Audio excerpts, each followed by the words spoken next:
بسم اللہ الرحمن الرحیم فقلنا اضربوه ببعضها كذلك يحيي الله الموتى ويريكم آياته لعلكم تعقلون۔ چنانچہ ہم نے کہا کہ اس مقتول کو اس گائے کے ایک حصے سے مارو، اسی طرح اللہ مردوں کو زندہ کرتا ہے اور تمہیں اپنی قدرت کی نشانیاں دکھاتا ہے تاکہ تم سمجھ سکو۔ اس واقعے کی تفصیل تاریخی روایت میں یہ آئی ہے کہ بنی اسرائیل کے ایک شخص نے اپنے بھائی کو اس کی میراث حاصل کرنے کی خاطر قتل کیا اور اس کی لاش سڑک پر ڈال دی۔ پھر خود ہی حضرت موسیٰ علیہ السلام کے پاس شکایت لے کر پہنچ گیا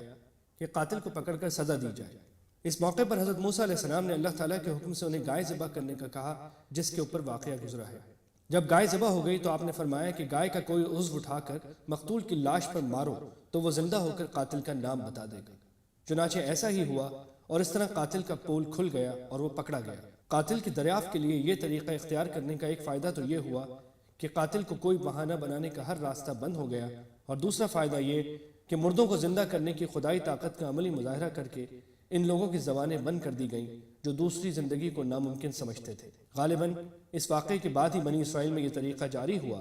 کہ جب کوئی شخص مقتول پایا جائے اور قاتل کا پتہ نہ چل رہا ہو تو ایک گائے ذبح کر کے اس پر اپنے ہاتھ دھوئیں اور قسم کھائیں کہ ہم نے اسے قتل نہیں کیا، جس کا ذکر بائبل کی کتاب استثنا 1:12-8 میں آیا ہے۔